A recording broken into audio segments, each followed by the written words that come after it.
The first time I caught Karen Henderson splashing around in my backyard pool, I thought it was a mistake. After all, we'd only been neighbors for 3 months, and I'd barely exchanged more than polite nods with the blonde, perfectly manicured woman who lived in the McMansion next door.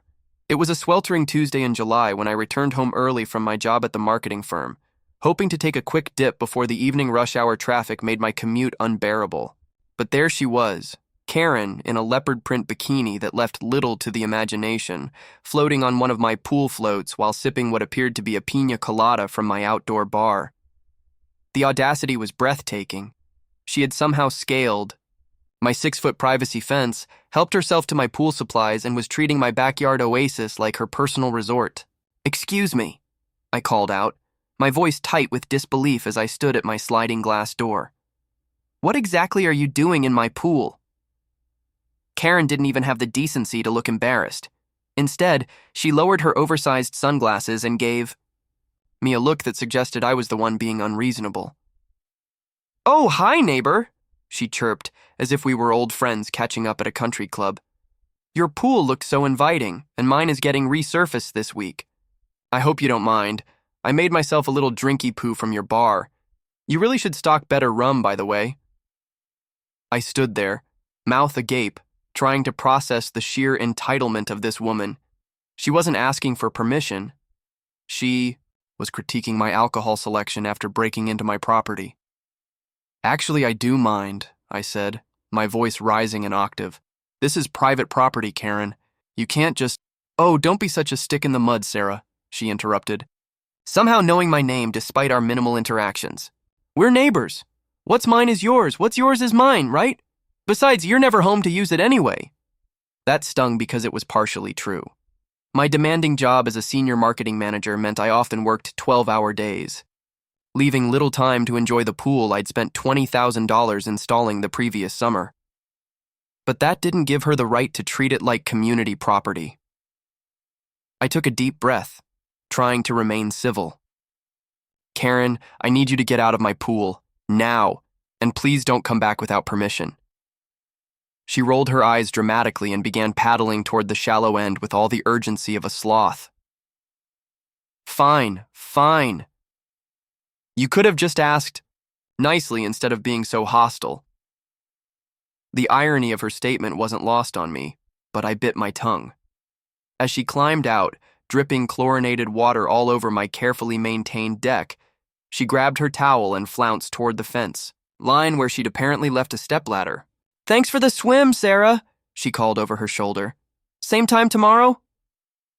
I watched in stunned silence as she disappeared over my fence, leaving behind wet footprints, an empty glass, and my growing rage. But Karen Henderson wasn't done. With me. Oh no, she was just getting started.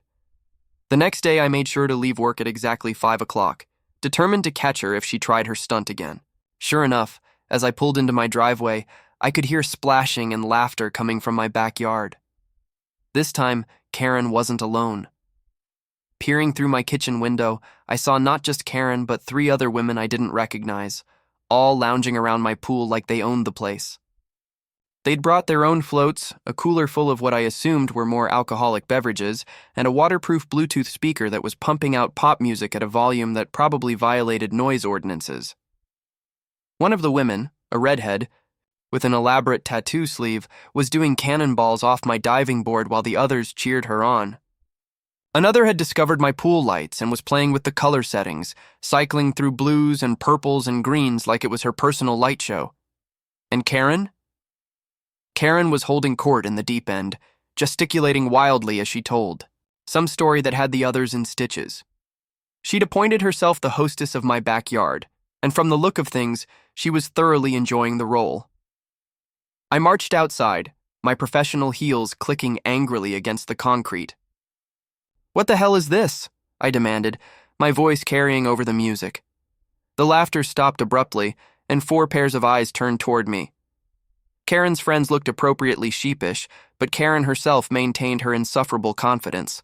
"Sarah, perfect timing. I was just telling the girls about your wonderful hospitality yesterday. This is Miranda, Jessica, and Tiffany. Girls, this is Sarah, our generous hostess." The three women gave awkward waves, clearly uncomfortable with the situation, but unsure how to extract themselves gracefully. "I am not your hostess," I said through gritted teeth. "You are trespassing on my property. All of you need to leave. Immediately." Miranda, the redhead, began swimming toward the ladder. "Maybe we should—" "Oh, relax, Sarah," Karen interrupted, floating closer to where I stood.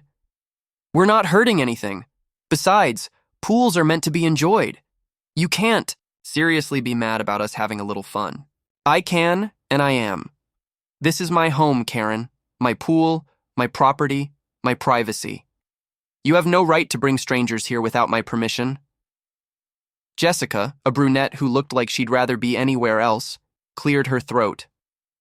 "Karen, maybe we should head to your place instead." "Can't," Karen replied breezily. "Pool guys are still working on mine. Should be done by next week, though." I felt my blood pressure spike.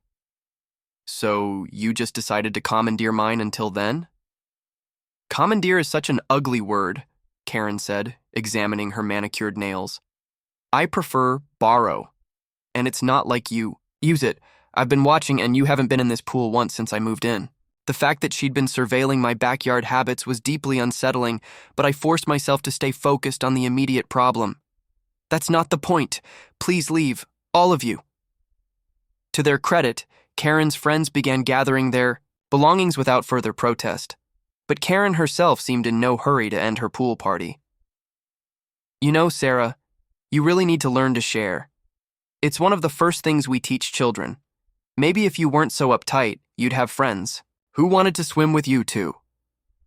The casual cruelty of the comment hit harder than I expected. It was true that I'd been so focused on my career that my social life had withered, but having that thrown in my face by someone who was literally stealing from me felt like salt in an open wound. As the three friends reluctantly climbed out of the pool and gathered their things, Karen finally began making her way to the shallow end. But instead of apologizing or showing any remorse, she had the audacity to critique my pool maintenance. "You might want to shock this water more often," she said conversationally. "The pH seems a little off. I have a guy who does mine. I could give you his number." I stood there trembling with rage and disbelief as she and her entourage made their way back over my fence. The yard fell silent except for the gentle lapping of disturbed water against the pool's edge. That night, I couldn't sleep. I kept replaying the encounters, thinking of all the things I should have said, all the ways I could have handled it better. By morning, I decided to take the mature adult approach. I would have a calm, rational conversation with Karen about boundaries and respect. I was so naive. The conversation, which took place over her perfectly manicured hedge the next evening, went about as well as expected. Karen listened to my carefully prepared speech about property rights and mutual respect, with the patient expression of someone humoring a small child. "I hear what you're saying, Sarah," she said when I finished, "but I think you're making a much bigger deal out of this than it needs to be. We're neighbors. Neighbors help each other out." "But you're not asking for help," I protested. "You're just taking." "Potato, potato," she replied with a dismissive wave. "Look, my pool will be ready soon, and then this won't even be an issue anymore." "It's an issue now, Karen. I need your word that you won't use my pool without permission." She considered this for a moment, then smiled that infuriatingly condescending smile. "I'll try to remember to ask first, how's that?" It wasn't good enough, but something in her tone told me that pushing further would be pointless. I went to bed that night hoping against hope that she would respect my wishes. She didn't. Over the next week, Karen treated my pool like her personal aquatic playground.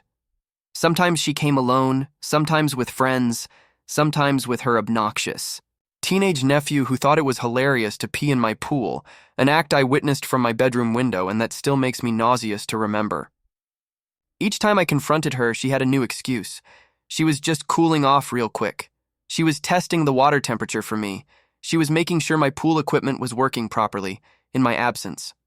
The woman had an answer for everything, and none of them involved respecting my property or privacy.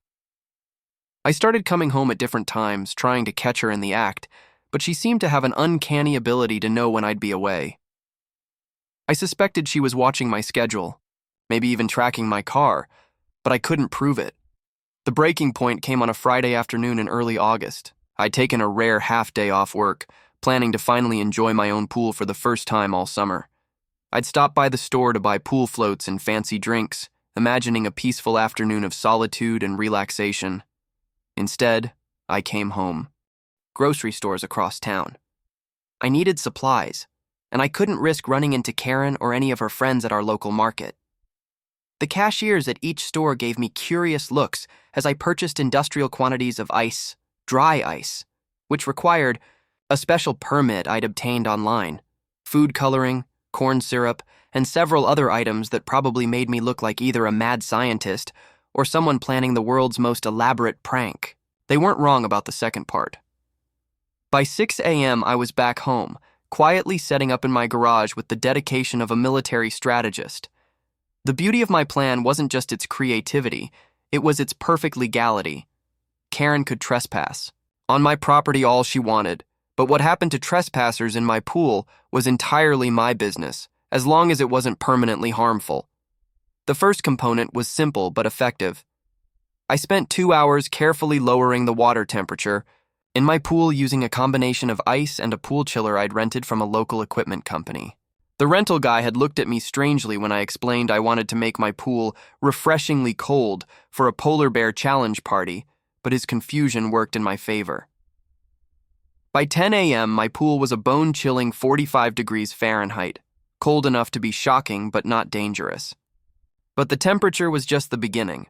The second component required more finesse. Using food-grade gel and gunpowder I'd ordered online, thank you, molecular gastronomy blogs, I created a substance that looked exactly like normal pool, water, but had the consistency of thick jello once someone tried to move through it. The key was applying it in strategic locations, near the pool ladder, around the diving board, and in the shallow end where Karen typically made her grand entrances. It took 3 tries to get the consistency right. Too thick, and it would be obviously fake.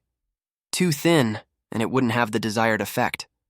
But by noon, I had created invisible pools of jello water that would trap anyone who stepped into them, creating a sensation like trying to swim through cold molasses.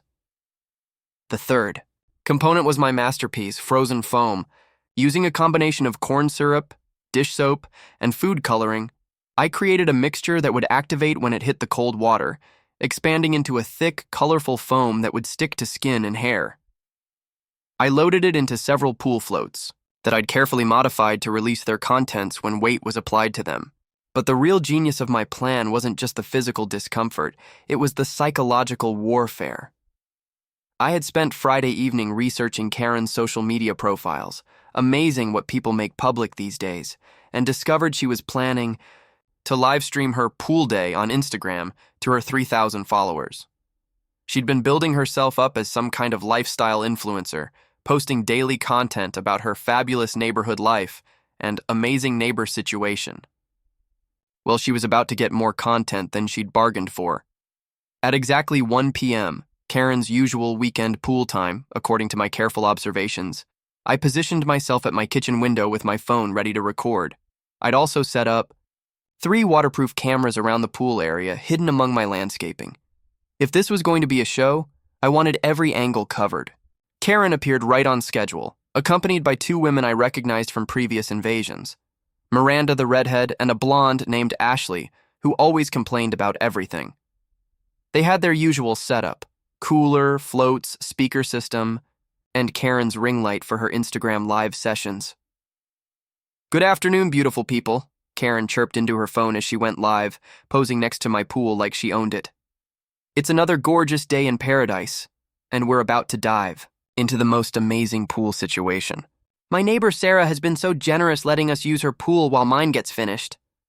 I nearly choked on my coffee. Generous?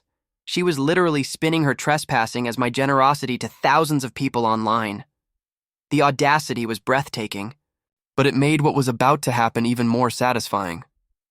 "The water looks so refreshing today," Ashley commented, dipping her toe in. "Oh wow, that's really cold." "Perfect for this heat," Karen declared, though I noticed she hadn't actually touched the water yet. "Nothing like a polar plunge to get the blood flowing, right, girls?" She positioned her phone on its stand to capture the pool area, then strutted toward the diving board in her new leopard print bikini. Apparently, she'd upgraded from her previous pool thieving outfit. "All right, Instagram family, let's make a splash," she announced dramatically. And that's when she jumped. The first shock was the temperature. Even from my kitchen window, I could hear Karen's sharp intake of breath as she hit the 45-degree water. Her confident smile vanished instantly, replaced by wide-eyed panic as her body registered the cold. But the real fun started when she tried to swim. The gel and gum had worked perfectly. As Karen attempted to stroke toward the shallow end, her arms and legs moved in slow motion, fighting against the invisible jello water. The look of confusion on her face was priceless. She couldn't understand why she suddenly felt like she was swimming through pudding. "What the?" she gasped, struggling against the thickened water. "Something's wrong with this pool." Miranda and Ashley, who had been preparing to jump in themselves, froze at the pool's edge, watching their leader flail helplessly in what should have been normal water. That's when the foam activated. The cold water triggered the chemical reaction. I'd carefully calibrated, and suddenly my pool erupted in thick, colorful foam that began expanding rapidly. Within seconds, Karen was surrounded by what looked like a rainbow-colored bubble bath from hell, the foam sticking to her hair and skin as she continued to struggle against the thickened water. "Help!" she screamed, genuine panic creeping into her voice as she realized she couldn't move normally. "Something's wrong, the water's all weird." Her Instagram livestream was still running, capturing every moment of her confusion and growing fear. I could see the comment counter going crazy as her viewers tried to make sense of what they were witnessing. Miranda, to her credit, tried to help by grabbing one of the pool floats I'd strategically placed nearby. But the moment she squeezed it to throw it to Karen, it released its payload of frozen foam mixture, covering Miranda head to toe in sticky, cold purple goo. "What is this stuff?" Miranda shrieked, trying to wipe the substance from her face, only to spread it further. "It won't come off." Ashley, seeing the chaos unfolding, had the good sense to back away from the pool entirely. But it was too late for Karen, who was now completely coated in rainbow foam, still trapped in the jello water, and beginning to shiver violently from the cold. "Sarah!" she screamed toward my house, her Instagram persona completely abandoned. "Sarah, what did you do to your pool?" I waited exactly 30 seconds, long enough for her followers to get a really good look at the situation, before stepping outside with an expression of perfectly crafted innocent concern. "Oh my goodness, Karen," I called out, pulling out my own phone to record. "What happened? Are you having some kind of pool emergency?" The beauty of my response was its complete plausible deniability. I sounded like a concerned neighbor who had just discovered a friend in distress, not someone who had spent 2 days plotting an elaborate revenge scheme. Karen, still struggling in the thick water and covered in foam, was beyond rational thought. "You did this!" she sputtered. "You sabotaged your own pool!" I gasped theatrically. "Karen, why would I sabotage my own pool? That doesn't make any sense. Are you feeling all right? You look hypothermic." And she was. The combination of cold water and shock was taking its toll, and despite my anger, I wasn't actually trying to cause serious harm. I had my phone ready to call 911 if needed, and I'd researched the signs of dangerous hypothermia to make sure I didn't cross that line. "We need to get you out of there," I continued, grabbing the pool skimmer. "Here, grab onto this." But when Karen tried to grab the skimmer, her foam-covered hands couldn't get a grip, and the jello water made it nearly impossible for her to generate the leverage needed to pull herself toward the edge. That's when the real twist of my plan revealed itself. "Don't worry, Karen," I said loudly enough for her phone to pick up. "I'm calling my pool maintenance company right now. There must be some kind of chemical imbalance causing this reaction. They'll know what to do." I made a show of dialing a number, then had a loud, fake conversation with pool maintenance, while Karen continued to struggle, and her Instagram followers watched in fascination and horror. "Yes, hello? This is Sarah Mitchell on Elm Street.